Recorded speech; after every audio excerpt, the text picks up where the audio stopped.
Tammy Faye Bakker said, "I always say shopping is cheaper than a psychiatrist. Isn't it time we summoned the ultimate psychiatrist? The revolution? And freed humanity from their cheap and soulless lives?" Wikipedia says, buyer's remorse is the sense of regret after having made a purchase. It is frequently associated with the purchase of an expensive item such as a car or house. It may stem from fear of making the wrong choice, guilt over extravagance, or a suspicion of having been overly influenced by the seller. It's true that most people do not want to buy into the revolution. They read and write reviews on it, post about it, talk to their friends casually about it, and at the end of the day they go to sleep dreaming about it. They will, however, do everything but buy the revolution.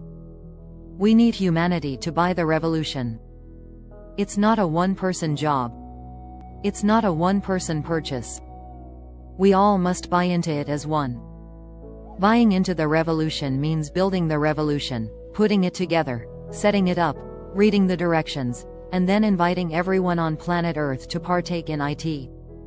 The Blue Phoenix has purchased the revolution, and the price to join the Blue Phoenix is buying the revolution. Nobody can do it for you. It's up to you. There's no mental GPS leading to the revolution. Only hard work. Wikipedia says, buyer's remorse is thought to stem from cognitive dissonance, specifically post-decision dissonance, that arises when a person must make a difficult decision, such as a heavily invested purchase between two similarly appealing alternatives. Factors that affect buyer's remorse include resources invested, the involvement of the purchaser, whether the purchase is compatible with the purchaser's goals, and what positive or negative evidence the purchaser encounters post-purchase that confirms or denies the purchase as a good idea. The revolution is not a trivial purchase. You won't find it at Walmart or Costco. It's a purchase only true heroes can make.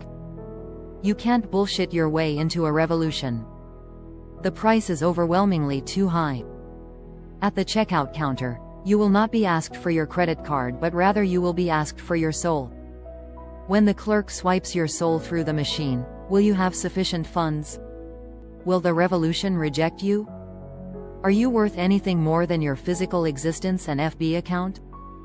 If rejected, what will you do? If accepted, what will you do? Only the truly credible know the answers to both of those questions. Most of us are extremely frightened by the idea of a revolution.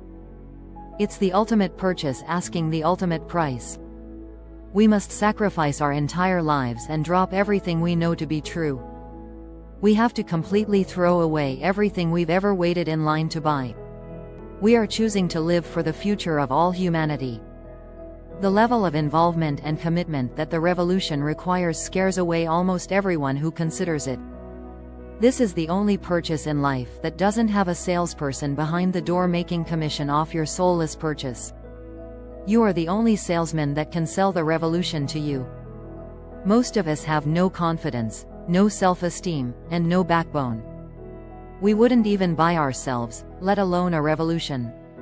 Franklin P. Jones said, "A bargain is something you can't use at a price you can't refuse. A revolution is something that humanity cannot afford not to purchase." O'Brien's law says, if you change lines, the one you just left will start to move faster than the one you are now in. Is this not a supremely comedic quote, staring humanity straight in the face? How many of us never commit to anything in our entire lives? We are the people who switch lanes. We switch lanes when we think the grass is greener. We switch lanes when we think life is easier. We switch lanes when we see the path of least resistance. Unfortunately, the revolution is not for lane switchers.